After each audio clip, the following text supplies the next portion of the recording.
listening to Pop This, the podcast where three women talk about pop culture. Here are your hosts, Lisa Christiansen, Andrea Gin, and Andrea Warner.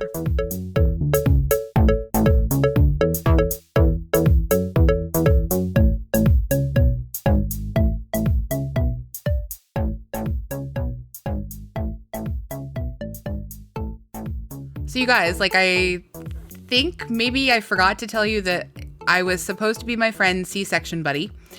And and then she didn't need me to be her C-section buddy anymore, but I became her overnight labor buddy because they have a kid at home, and her spouse, who is also my friend, he needed to stay at home with their kid. So I did an overnight labor sleepover in a hospital. I feel like this is so such a major thing for you to for you to do that it's weird that you didn't mention it at all. I guess I honestly thought that I had told you guys, and then I guess I didn't. I don't know why, but I forgot to mention it. Did you actually see the birth? No, so she ended up her water. I did I was there when the water broke, and I was there for a lot of labor, I guess, and I was there for the first spinal. I know.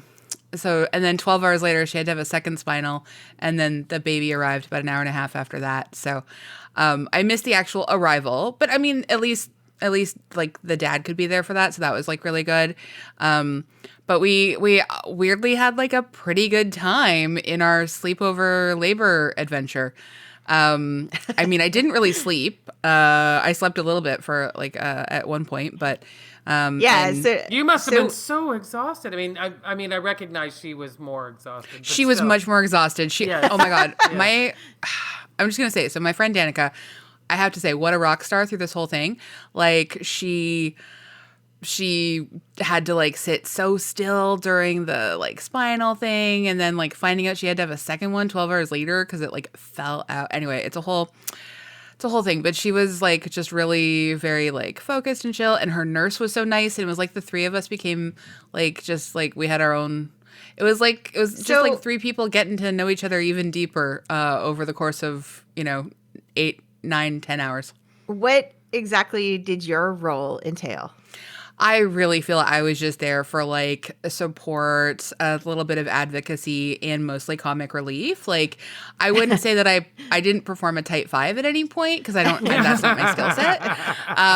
But I was just there to I don't know, just trying to keep conversation fun and interesting, and just get some ice chips in a cup and stuff. Yeah, weirdly enough, Danica, no ice. I was eating all the ice, but so that was cool. Helpful. But is that sort of the common these days? Is that you have a labor buddy that sits with you? I don't know how everyone else does it. I think for Danica and our friend Hansen, because they have a 5-year-old at home that they really need someone to be with, it's better to be their parent. So it was better for Hansen to be there overnight and stuff, and so they just didn't, Danica didn't really want to be alone, and I didn't really want her to be alone either. And so when she said, "Oh, I'm gonna probably end up being alone or whatever," or no, I guess she didn't tell me that. I had already volunteered to be the C-section buddy if that needed to happen. Anyway, but then she didn't end up needing a C-section, and so they had asked me if I would do the overnight shift. And but would you have gone into the surgery with her for the C-section? Oh, sure, yeah. You don't see anything because they have a. You don't. No, you have to choose to see stuff if you want to. Yeah, that's a lot. Yeah. Even watching it on TV feels like a lot. Yeah. I mean, maybe I would have, but I don't. It wasn't really my thing. But if I'd been there for the birth, I think I could have handled that too. I don't love. So, for example, medically, when my grandma broke her arm and I had to hear the doctor reset the arm, and I heard her in just abject, there was no painkillers. There was not, I did not care for this man's approach to medicine. And, it was, I think 2019 or 2018 or something. Anyway, didn't give her anything, and just, I felt violently reset her arm. That was very hard to sort of witness. It was much harder, obviously, to experience, but from like my perspective, I didn't care for that. And it's not that it was I think like because I missed the actual like birth of everything, like I don't know what that would have been like to witness necessarily, but even just trying to like sit there and like watch your friend get like a spinal at 3 a.m, like I was glad I was there, like just to be someone that could kind of try to distract a tiny bit, and like just I don't know, it was. When's the last time I also spent 12 hours or 11 hours with a person who is not like, and 12 like kind of one-on-one hours with a person who isn't Carlos? It's been a while. Yeah. Was it weird? The pandemic it was totally weird. It was nice, but it was totally weird. But I don't know. It's just like we were doing the math, and like the nurse Alex was talking to us a lot, and Danica and I have been friends for like 15 years, and so it just felt kind of like yeah, this makes sense. This is like this is a nice like intimate part of our friendship journey. That's nice. That is Wow. nice. Yeah, that's nice. That's nice of you to offer to do it as well. Oh sure, yeah. Like it felt like kind of like a no-brainer on a lot of levels to me. But didn't you Like, just it's- feel so tired when you came home? Oh my God, I was useless. So I had not called in to work to say like I need to take any time off. So when I got home, I worked for the morning, and then I was like, I'm gonna take half a sick day and go to sleep now, and so that was okay. Like that worked out fine, but I was a little bit, let's say, like 30 squirrels in a 5 squirrel bag. Like it just was not. So what did she have? Oh, Danica had a boy, and he's great, and I don't really know how much I don't think they've announced much to the world, so I won't do it here on the podcast. But he's healthy, she's healthy, and everyone is good. Oh, That's and great. you did a great Yeah. job. Well, Yeah, because you know what? It's about me and what kind of job I did, for sure. Yeah, exactly. Exactly. You take your I love rewards it. where you I can get them. I can even take someone else's, childbirth experience and really make it about me. And honestly, what a gift, right?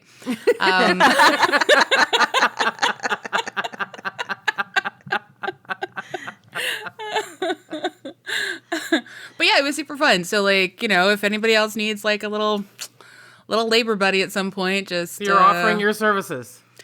tag me in. Tag me in. Wow. Cool. I do not know how you're going to segue, but this You know is who could have used some tenderness in this movie? Phil. Phil needed a good example of a solid friendship that was not rooted in violence or self-hatred. That would have Phil could have really used a hug.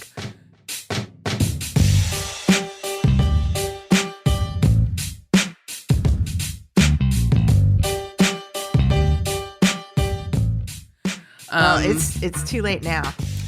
Too late now. Honestly, never been more happy to see someone perish. So, just FYI. We are We're gonna talking spoil- about a movie. we're gonna Lots of spoil this spoilers. movie. Yes. Sorry, I should have said that before. You're supposed to say We it at always spoil the beginning. movie. It's fine. Yeah, we have to. I'm Andrea Warner, I'm Lisa Christiansen. I'm Andrea Gin, and you're listening to Pop This. What the podcast that spoils stuff spoils for you. everything? Even love it. before, well, We're we don't always like- usually do in succession. Like, we don't wait to tell you the ending. It just came out. No, it just came up. Yeah, yeah. And I mean, we're not like actively trying to spoil it, but we are talking about the power of the dog. I keep calling this movie The Year of the Dog, which Yeah, is I a keep very thinking that different too. film. Yeah. Yeah. I've done that a couple of times already, yeah. It's such a different movie. What's the year of the dog? It's Molly Shannon plays a woman who like loves her dog and her relationship to her dog, and it's very sad and like very sweet at the same time. But like, man, that is a weeper of a film. Okay, no, thank you. None. I will not be doing Didn't say anything that anything makes else. people weep about dogs. I can't. It could be just, look, I watch a lot of weird movies. Maybe it's a different kind of weeping about a dog. Does it get I'm not go to telling you. Mars? I won't. Don't spoil that one. I'm not Yeah. going to spoil Year of the Dog. Okay. But Power of the Dog. Can you imagine in our notes we'll have Has been to spoiled. start listing like we spoiled all these movies. The one we're talking about and 5 others accidentally. It would be very challenging to talk about this movie without talking about the ending. Yeah, honestly, all I want to kind of do is talk about the ending because I kind of love the ending so much, but we can talk about the whole thing too. It's fine. Yeah, well, we should. I think that Yeah, I would, know. that would make a lot more sense than just and skip to the end, or as they say in your parlance, can we skip to the good part?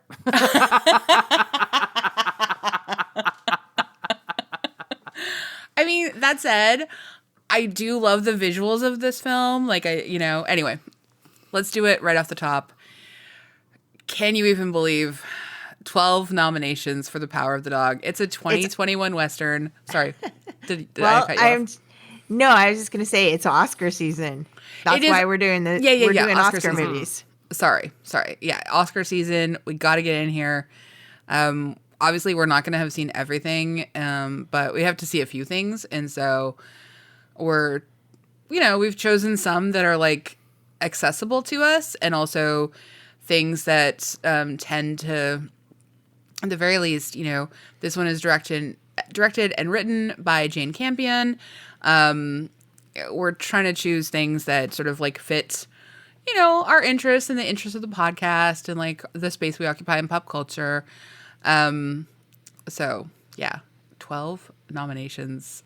So wild. I believe it.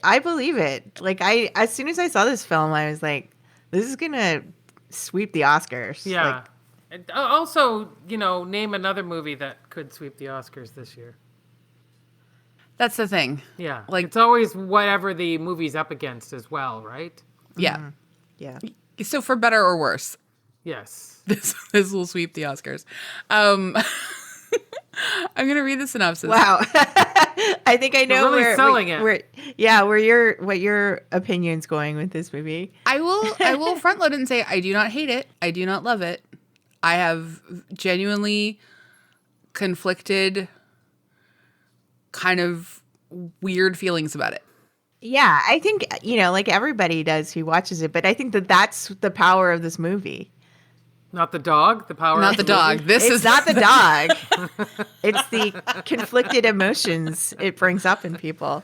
Yeah. This is one of those movies. I mean, we'll get into it, but this is one of those movies where the whole time I was thinking, am I watching something incredible or am I watching something that is kind of actually awful? And Or is it both? Is it both?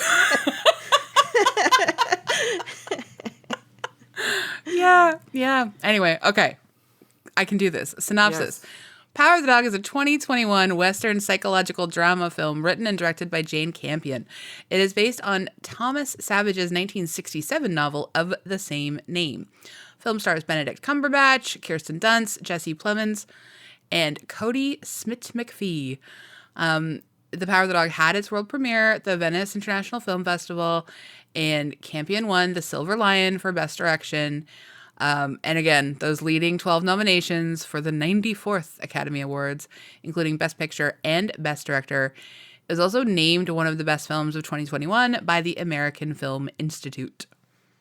All right, well, I can take on the plot. In The Power of the Dog, Jane Campion's first feature since 2009's Bright Star, two very different brothers come to blows about the best way to run their family's ranch and their lives. In 1920s Montana, Phil is greatly displeased when, during a cattle drive, as often happens, sorry, that's my note here. You're editorializing. Yeah, I know, sorry. It's just so many things have happened to me on a cattle drive that it's So many. hard to keep up. Yep. His brother George becomes smitten with a widowed inn owner named Rose. She's the mother of the sweet, gangly, effeminate young man, Peter. And when she and George marry, Phil makes it his mission to bully and unsettle his new family members. Rose because he thinks she's after George's money, and Peter because of his lisp and gentle ways. And that is from Shannon Keating of BuzzFeed. Woof. Yeah. Okay. So, AG, you saw this first, I think, out of the three of us. Yeah. And you really loved it. I remember you encouraging us that if we don't like Westerns, we should still watch it. I would just love your take. That's the thing. Like, I don't know. Like, there's a difference between, like, loving a movie and thinking that it's just, like, it's a great piece of work that people should see. Yeah. And so I think more of the latter. Like, I don't love Westerns. I haven't seen that many Westerns. But to me, this movie, like, a part of me, like, immediately wanted to watch it again after I watched it the first time so I could sort of more unravel what happens. Because I think, like we talked about earlier, like, the ending of the movie just kind of sneaks up on you. And, like, by the time you fully appreciate and realize what's happened, the movie's basically over. And I kind of, like, wanted to go back and review, like, all of the stuff that happened that were, like, clues that were leading us up to what happened in the ending. And so to me, that is a really compelling and fascinating movie that makes you want to do that. That makes you want to, like, think about it and rethink it and figure it out and sort of look at it from different angles. Yeah, I can totally see that. Lisa, what about you? What were your thoughts about it? Well, I don't mind Westerns. It's not my favorite genre, but I don't mind it if it's got a good story. I don't know if this was had so much a story as it had a mood. And I think that is what sets it apart. It felt very much just a story about a time and a place and the people in it. And we were just kind of with them. And there wasn't a great story propelling it, but that didn't bother me at all. I thought it was, I think I agree with Andrea that it made you want to go back, and I'll be honest and tell you that the ending confused me. And I was talking to a friend and then she said, can I do spoilers again? Please do. I'd love to talk about that. Well, Okay. then one of the first questions that AG has set up in that line is, did you know what the ending meant? Yeah, so I don't know if it meant, but when she said to me, well, the boy was poisoning the leather. And I went, he was? And she said, yeah, absolutely. And that's how he died. And I went, oh, but he only would have been able to have poisoned and had him use the leather if his mother hadn't given away those hides. And then he would have needed the extra hide. So how did he work this in? I started feeling like I was watching an Agatha Christie story instead of this, Western.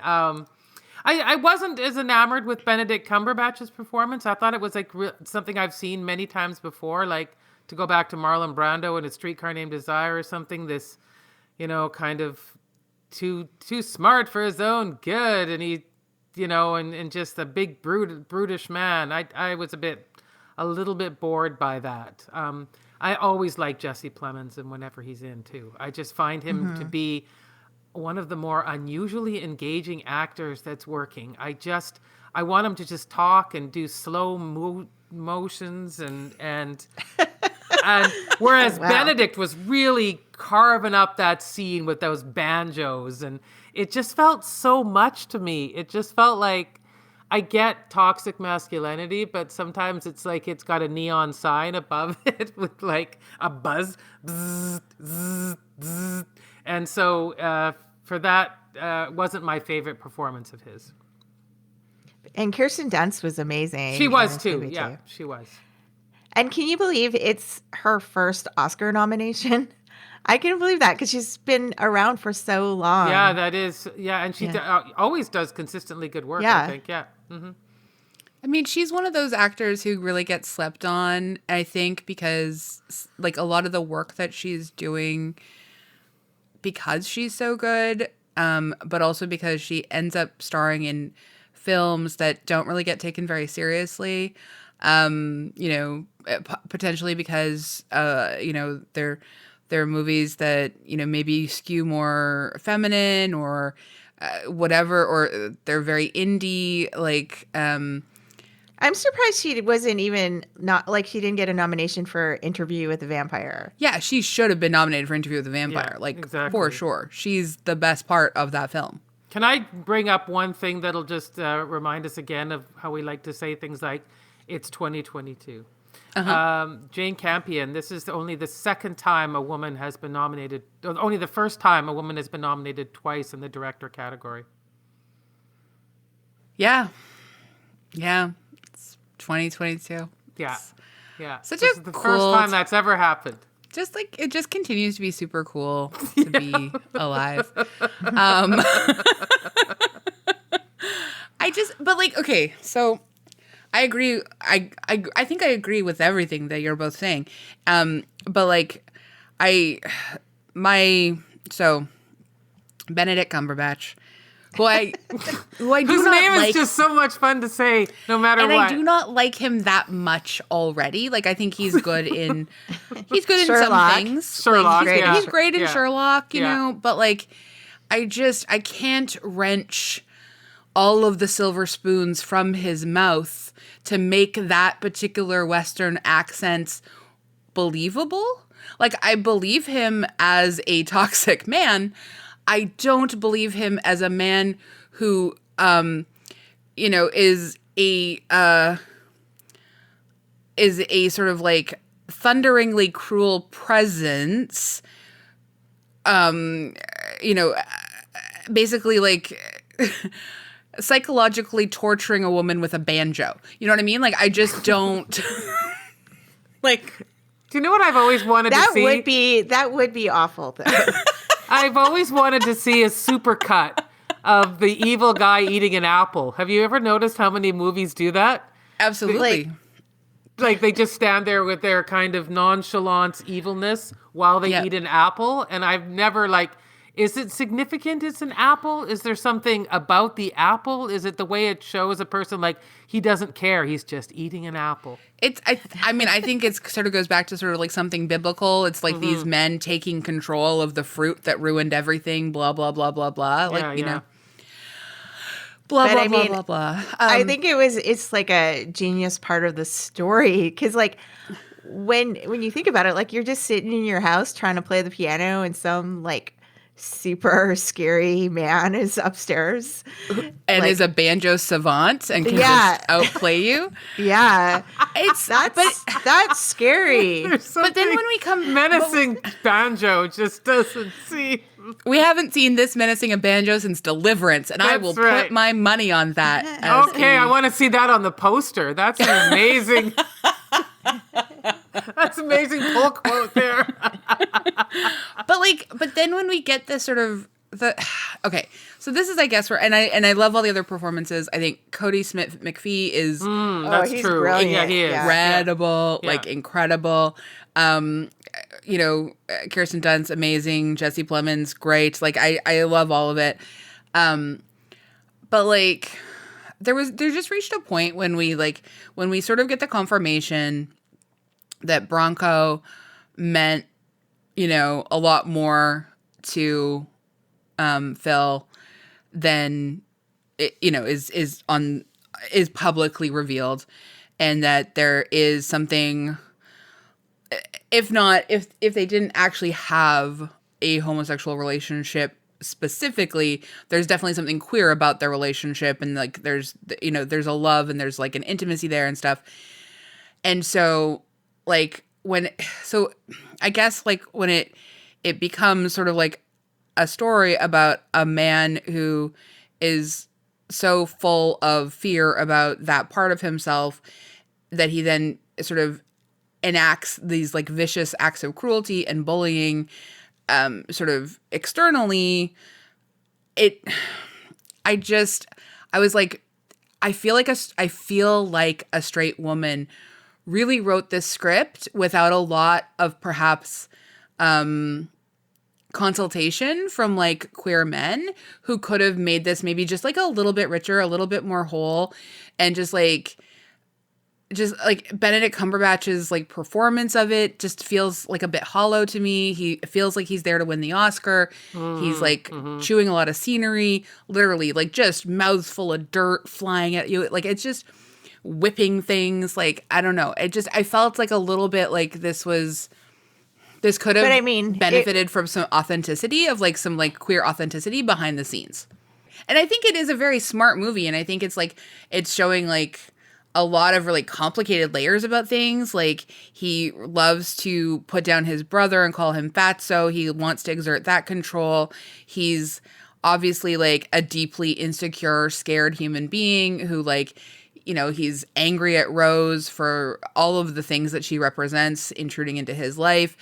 When he sort of like takes a bit of a shine to Peter and Peter figures out how to play him, you know, when after Peter finds the magazines and he understands like a little bit about what's going on, and he develops a plan pretty quickly. And, you know, he gives him the heads up and tells him like, I found my father's body and my father always told me that I wasn't hard enough, but like he was too hard. His father, he was actually too hard. And like, you know, that being this sort of, I mean, Peter is telling him exactly what he's going to do to him all the way along. And Phil is too much about his own hubris and his own. Anyway, I love all of those parts of it. It's Benedict Cumberbatch, I think, that sort of sucks the middle out for me. 100% with you. I felt it was too much. It was so scene chewing that I couldn't get past that, where the rest of the film is so subtle. Yes. You know, there's a quiet, the soundtrack, which we haven't spoken about, the score by Johnny Greenwood, makes everything so menacing. Like the last time I remember that was from There Will Be Blood. The way he makes just an average scene just filled with so much tension and angst from that music. And I thought that the way that all worked together, and then you get Benedict just coming in with that apple. Yeah. You know, I just... It was just so much. Yeah, I mean, I'm not a Benedict Cumberbatch apologist or anything, but... But here we go. You're safe, AG. It's fine if that's what you got to do. I just think that the character, you know, like it's like he's supposed to be this kind of Yale educated, you know, person who has returned to the ranch and it has learned, like, is performing masculinity, or is like performing what he thinks he's supposed to be as a man. And I think that like that's a very kind of nuanced character, and maybe Benedict's like was a little like his acting is a little over the top, but I do think it's like it's a hard role to cast, to find the right person to play someone like this. You can always go with a fresh unknown. You know, I'm just saying. A fresh unknown. Well, I think, like, I mean, for Jane Campion, like just thinking about it logistically and strategically, she needs the biggest names that she can to get the financing and secure the financing that she has to get, right? So, like, Benedict is, like, the biggest name in the film. So I can sort of appreciate that. What I do wish she had found a different name. Like, can you imagine like Oscar Isaac in this role instead? Like, just what he would bring to it. And I feel like he can handle that sort of nuance that you're talking about, AG. Like, because I do think it is I think the character itself could, you know, does have nuance and have layers. I just don't think Benedict gave us those layers. And everyone's talking about his performance like it's this stroke of genius, but I don't know. Like, I think there's 3 much quieter, more interesting performances happening in the film that. Well, yeah, all 4 of the main actors are amazing, incredible. And all nominated. Yeah. You know what I would be so fascinated to know is like what he was like to direct in this movie. Like, I mean, I don't know. I haven't heard a ton of like stuff about him on set or whatever, but like, I just like this kind of performance when it's so big. And so like sort of like just like walking raw nerves. I'm so fascinated as to whether like that makes it a more difficult person to direct. I do find it really interesting that more women directors are making Westerns. And so we're getting kind of like these movies that are from a different perspective and aren't about like, stoic cowboys Yeah.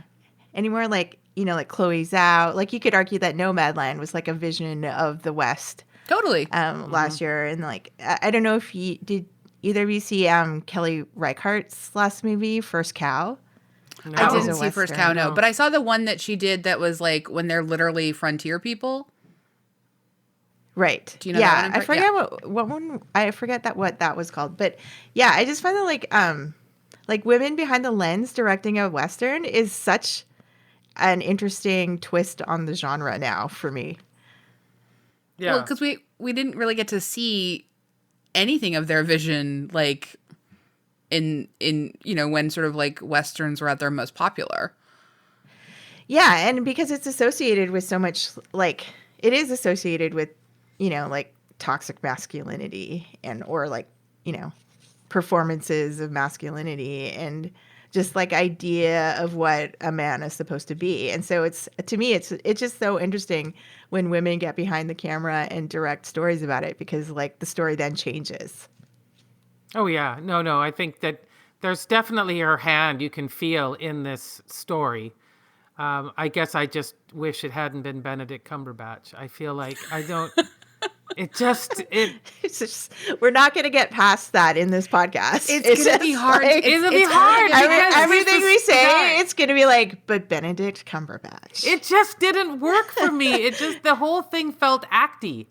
It felt acting to me, whereas the other performances felt more like real people. There was something, even the weird little like whatever crew of cowboys felt more natural than old Ben. Is he Benny? What do you think his nickname is? Ben?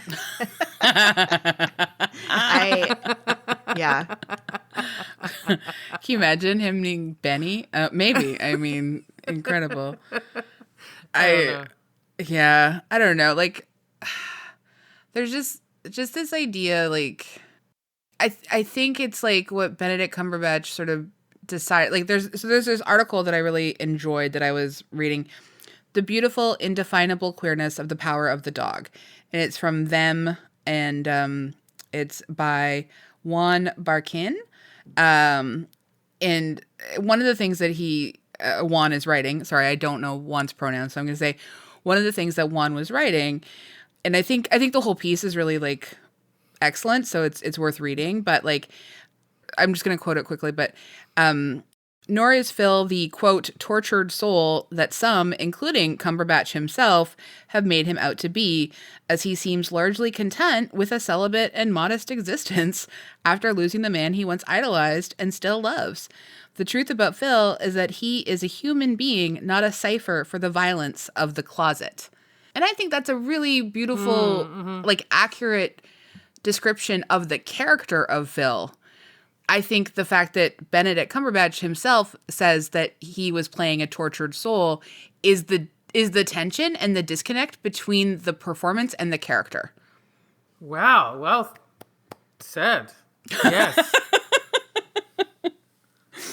Yeah, exactly that.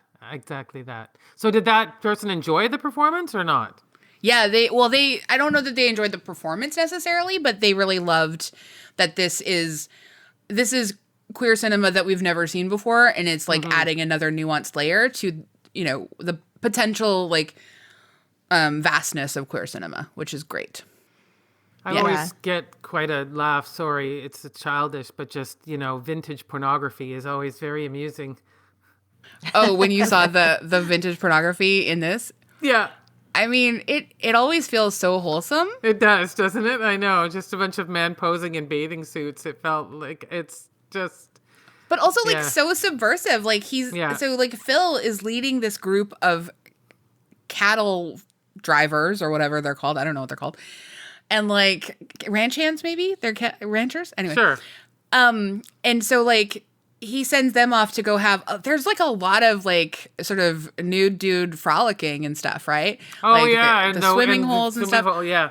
But like Phil doesn't allow himself to go and spend time in those situations. He goes to his private little grotto Right, yes. that he has to like go through like a little hole and go and like have his sort of like I mean there is something like I wish that again I'm gonna say I just wish that it was someone different than Benedict, but anyway, but like there is something so beautiful and sad about like the loneliness that Phil feels, Yes. you know, Yeah. it's heartbreaking to think of like, you know, and the fact that he sort of sees this chance to like have, like he's going to be Bronco to this young man, Peter, but he's also going to be able to like ruin Rose, which is one of his goals, and get his brother back in his life in the way that he wants, you know?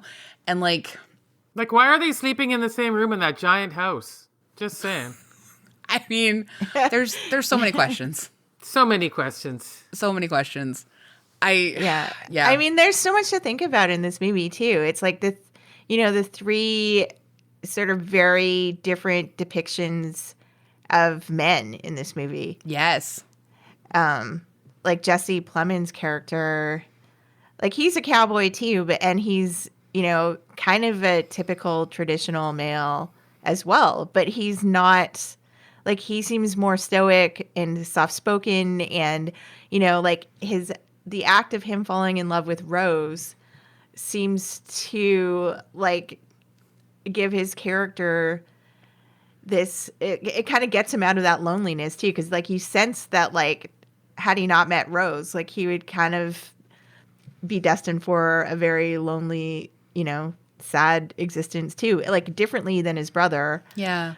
But one of the scenes that I thought a woman made was that when he wanted to show her how much he cared about her, Jesse Plemons' character, he realizes she's short-staffed at the restaurant and he goes to work. And that was the scene that really, like, no flowers, no sweeping her off her feet. He came to her on the level that she needed. And that struck me as a super romantic gesture in this movie. Yeah. Yeah. I agree with you. And honestly, like, I really love these sort of small glimpses that we get of just the power dynamic of what, like, sort of, I mean, yes, to a certain extent, he's a little bit clueless. Like he pressures Rose to perform. Like he does objectify her in his own way, because it is the 20s, and you know she only gets to be part of a legal person. But like when he does do that, when he does help her, like you know, sort of like fill in as the man of the house in the boarding house that she's running, and like serve the dinner and stuff. And then when they have their really like nice moment where she tries to teach him to dance and he like cries, and it's just really, it's very beautiful and it's very sweet, and it's you know, just kind of like lovely to sort of see. And then we see how he just quietly, he doesn't just take the abuse from Phil, he actually kind of, it's almost as if he gives Phil permission to be as awful as Phil needs to be, and it doesn't faze him.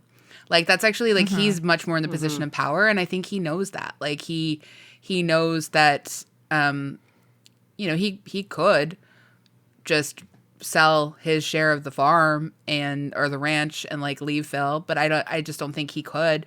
Like I think he knows that it would hurt Phil tremendously, and this is somehow a compromise. But he's also not paying attention to how it's killing Rose. So I don't know. It's also another weird a weird character.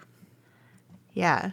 And then I think like the character of Peter to me is the greatest trick of this movie, right? Oh man, so you good. I spend the movie feeling so fearful for him. Like I was worried about like what was going to happen. When to his him. little He's like- flowers like, get burned I and know, everything. he's Yeah, like this I know. beautiful person who's Yeah. making paper flowers for the diner and everything. And, Well, didn't and the then you moment- see the rabbit I was scene, going and to you're say, like, the rabbit scene is where you're like, okay, Peter's fine. Yeah. It's a little weird, but Peter's fine.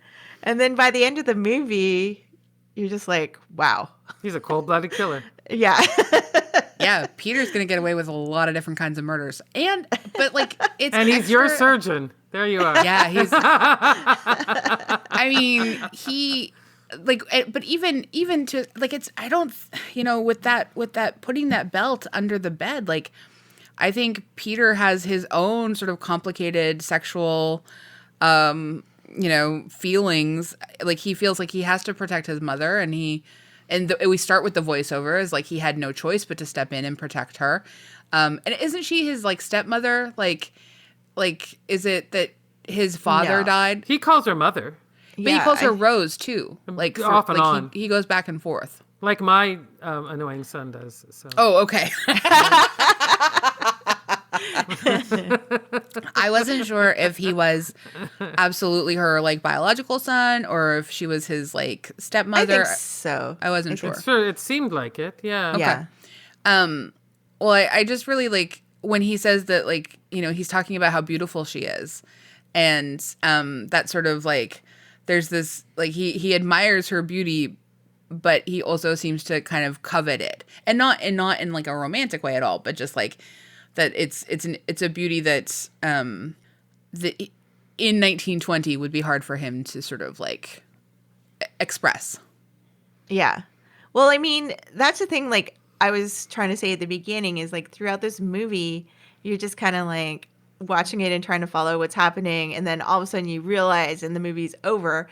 But if you go back and watch it, like all these things are like blatantly told and shown to you about what's going to happen like the whole way. Like the voiceover about how Peter feels responsibility to protect his mother, and then just like the talking about the anthrax, the him finding the dead cow. And like, it's just like all these things are just like spelled out right through the entire thing. And it just like, it doesn't register until like it's over. And so that's why I think like I have to go back. But it's a really anticlimactic death though, right? He just gets driven off in the car and the next thing you know, they're looking for a coffin.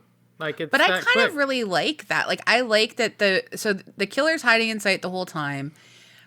We don't see him as a threat because the movie tells us not to see him as a threat. Phil doesn't see him as a threat because Phil can't conceive of him as anything threatening. But do you sense like as a person watching the movie, I found like a palpable relief after Phil's funeral's over and they're all going back home and they just seem like, oh, okay, like we can all get on with our lives now. Yeah, I don't think Phil's going to be missed. That's the whole issue. Yeah. Well, and that's the kind of like extra complicating layer, right? Is like Phil never got to live a full life. No. Like, Well, No. yeah, I mean, that's the thing. You spend the movie being a little like pretty scared of him. yeah. And then at the end of the movie, you're like, oh, I'm kind of sad for Phil. Bye, Phil. Also, like, that's just also not a character arc that I'm used to. Yeah, it is nice to feel like that everyone, there's not just like one clear cut sort of like, again, like the morality is pretty gray and there's not a clear bad or good. We know that Phil is not a good guy. Mm-hmm. But he's was also Phil- not but was- 1,000% bad. Yeah, was Phil the, not a victim, but was there something nefarious going on with, I always want to keep calling him Buckaroo Banzai, but that's not his Bronco name. and him? Yeah. I don't think it was because he came back. He said that he learned from Bronco when he was about Peter's age. Yeah. And Peter is legal. Peter's in college. Peter's Yeah, studying okay. to be a doctor. So, I think like, he's at least in his early 20s. Yeah. So I think that was probably fine. But like, obviously the power dynamic is like Yes. quite compromised. And particularly if Bronco also sort of like taught with the belt or the whip, as it were, not great. Yeah. But like their parents, like Phil and George's parents, don't seem to be very hands-on. Why It's are they so- not living in this big mansion with them? Like, why do they have this big mansion? They must be passed away. No, they're at the party. They're at the party, and then they're Oh, there at yeah, the end at that's the right. funeral. Like, Yes, and it's Francis Conroy. yeah. Right. Yeah, that was very peculiar. I forgot I about thought that. it was their house and they died, and that's why they were living in it. No, Yeah, me too. It's really kind of strange as to how it all sort of works out, and what's not said and what's like and like, I mean, I shouldn't have to read this like book now to try to make more sense of it, but I might, because I am intrigued. I agree. I might want to read this too. Yeah. You know, honestly, if movies can make us want to read, great. You know what? That is a good idea. Can we talk a little bit, just like before we sort of wind up, how beautiful is that robe that Rose gets to wear as she's like just drinking herself to almost death? Like, I love that Very robe. beautiful. Yeah. It's so beautiful. Yeah, if you're gonna fall apart, you should definitely be able to do it in a In a in a silk silk robe. kimono or something for sure. We're all always in search of the perfect silk kimono robe, let's Yes. face it. The one that you Truly, can run out onto the street, like when you watch The Crown, the one that Yeah. Helena Bonham Carter wears to come running out as Princess Margaret, just flying across the courtyard in a beautiful silk robe. Yeah, that's all you want. It's just a madness scene and a silk robe.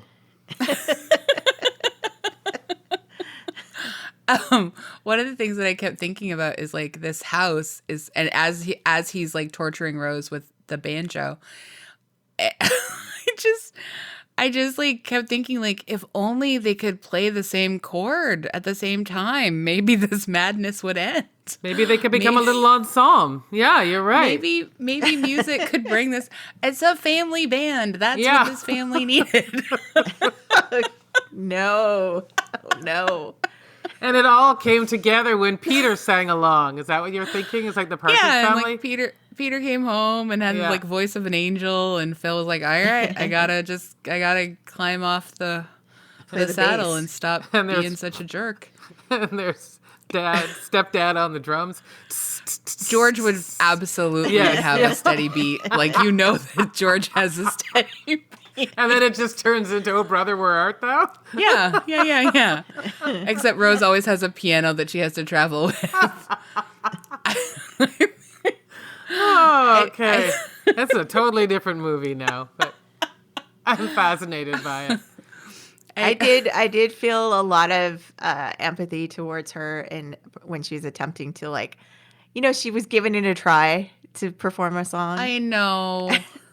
That to me just felt really heartbreaking. So painful. Like, just the whole, just in the just like the way that like she gets blamed because her husband died by suicide, and that she's this, widow is basically a curse word to describe her. And it's, man, she just, like, the 20s, I mean, you're a woman in the West, you're a widow. Like, what are you going to do? like, I will say 2022, at least I'm not as worried about that for myself. But like Yeah, there 100 you years go. ago, Yeah. yikes. Yikes. She really Yikes. scored. She did. Let's be honest. I mean, she at least scored with George. Although I will say, like, the fact that the scene of Phil playing banjo louder and louder to drown out the honeymoon sex was, God, like, it's a large house. Yeah. You could get a room Pick at another the end room. of the Yeah. hall. Go outside for a bit. Yeah. Go polish your saddle, and that's not a euphemism. He literally Go did. spook the horses go with and your love shine a making. salad. God. Saddle. Anyway, all right. So, will this film win Best Picture at the Oscars? Yes. I think so. I Yeah. think so too. Yeah. I think it's going to Whether sweep it deserves it is a different conversation, but I think it could win. Yeah. Well, I haven't seen all of the movies, so yeah, I don't know. But I think like this is the kind of picture that wins. It is. They love Westerns, the Academy Awards. They do. Big sprawling Westerns. Yeah. Yeah. I'm curious I haven't looked at anything else that's really like, I haven't been keeping up with like who, like what's winning what and where and stuff like that. So I don't know like what's typically like certain wins predict certain outcomes, etc. Well, I haven't paid attention the award to that. season's just getting started now, isn't it? That's true. That's Yeah. true. Yeah. But we'll see. Does The Power of the Dog pop? Yes. Yes. Yes. Yeah. Definitely. Yeah. I say that with all the different caveats that I've complained about. I still am thinking about this movie. I'm probably going to read the book. I really. And the good news is that Benedict can't be in the sequel. Just kidding. Can you imagine Power of the Dog 2? It joins the MC universe, and then Doctor Strange resurrects Phil, and Benedict gets to play two different versions You of very his two seldom different see characters. characters. art house Like- movies with a two. And do then you? like, yeah, Peter turns into a villain and is like a murdering surgeon. Piano 2, the organ. I mean, you never Honestly, see that. I would like love to see a new version of Psycho with Cody Phil Cody. God, I'm forgetting his name, but Cody Phil Smith McPhee. Who could would be play like the such- Anthony Perkins part, you mean? Such a good Norman. Yeah, like, I agree. Would be such a good Norman. They just made it on TV though, remember? We just watched that. I That know. was just- And he was like, that guy was good too and stuff, but I just think they could do like a movie version because like I just don't think we can't let Vince Vaughn's Psycho be the remake in like Hollywood. Like we have to do something better. Is that the one that Gus Van Sant did? With, Yes. yeah, okay. Yeah. Scene I didn't by see that scene one. for some Oh, strange it's reason. so bad. I don't get it. Vince Vaughn, who I don't hate, but like But he makes my you God. laugh. It's too hard. He makes It's you too laugh. funny. It's like Yeah. too funny. Like Yeah. I just can't even handle that.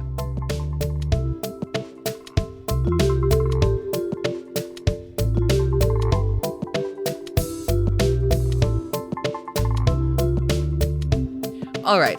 We love to leave our episodes also on other things we recommend. Lisa, what about you? Sure. I have just started a new book by a French author, and it is called The Yellow Eyes of Crocodiles. And it is just one of those really fluffy, silly books that I'm enjoying a lot. But it's also one of the weirder books I've ever read as well. So it says here, for what it's worth, that this novel was such a huge success in France that it has sold 2.5 million copies in 30 languages. Wow. So, yeah, Catherine Pancol, Pancol, and The Yellow Eyes of Crocodiles. And but I am recommending it because I am enjoying reading it. Incredible. Incredible. AG. I want to recommend a deeply unsettling movie I watched called Kimmy, starring Zoe Kravitz, directed by, it's Steven Soderbergh's latest movie, and it's available to watch on Crave. But it's a thriller, and Zoe Kravitz plays an agoraphobic tech worker. She works for this app called Kimmy, which is like a personal assistant, but kind of like monitors your whole life. And she's like, she fixes bugs in Kimmy from her apartment that she never leaves, and basically witnesses a crime because Kimmy kind of records audio and video from people's apartments and stuff. And she kind of the movie's about her trying to report this crime, and it's very scary and it's very good. And Oh, good. Oh, it's I can't kind wait. of reminiscent of like Rear Window, like Nice. yeah. You had me. Good. Yeah. Okay, that sounds That sounds great. good. Yeah. Is it like so scary that I should not watch it? Well, it's unsettling. It's not Okay. scary. It's a thriller. Okay, Yeah. It's a thriller. Yeah, it's a thriller. Okay, good. I'm going to recommend some music. I don't think I've recommended this person before, but I did interview her a few months ago, and she has a new song out just this last week. Her name is Charmaine. She's a rapper from Toronto, and her first EP came out last year. It's called Hood Avant-Garde. It's great. And her new song is Friends with Benefits.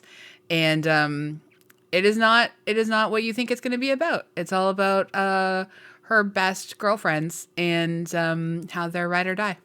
And Nice. I love it so Aw, much. She's very so fun. subversive and so interesting and so cool.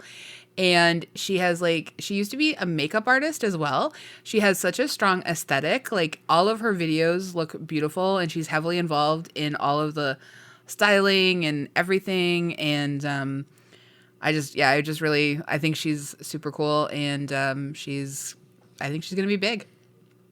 Amazing. Yay! I also just wanted to mention last week, you know how you recommended that Sour Patch Kids Makeup? eyeshadow Yeah. palette? So I went to Google it so I could link to it in our show notes. And Sour Patch Kids has a huge merch, it's a lifestyle / merch section on their website. Amazing. And you can buy slippers and hair ties and Should that makeup cups palette not be and enough for you? necklaces. There are other options. And you can order custom Sour Patch boxes with a custom mix Really? for special occasions. Oh my And god! I like how the category drop down had birthdays, anniversaries, babies, and it's yeah, you could as your baby warming gift or whatever. I guess for Danica, send a huge 20-pound box of Sour Patch Kids in a custom mix with Done. her name printed across the front. Wow. There you go. Wow, incredible! I love that. It's, I know people who got custom M&Ms that I think for their wedding or something. I can't remember. They had their initials or whatever. I can't remember exactly how it went down. But custom Sour Patch Kids sounds great. Yeah. Yeah. Do you need socks? Do you need a tie-dye shirt? No, Do you I need just want my a own bucket box hat? I've already got the makeup, so I'm good. But It's incredible, the sort of development of all the Sour Patch merchandise. It's impressive. this is great. I love it. I love this for every Sour Patch enthusiast. We're not sponsored by Sour Patch Yet. but yeah. Yet. Well, thank you so much, everyone, for listening and hanging out with us. You could be a person who's online on Instagram, on Twitter, on Facebook. You could email us at popthiscollective@gmail.com. And you could also, follow us, apparently is the new parlance on iTunes podcast, blah, blah, blah, whatever. They're not doing subscribing anymore. It's follow. And so that's exciting. But you can still rate and review us, whether you follow, subscribe, or just jump in off and on. Yeah, well, thank you all for listening. Thanks to Andrea Gin, our co-host and producer, and thanks for nothing, Benedict Cumberbatch. So there you go. Oh, this is how it ends. Okay.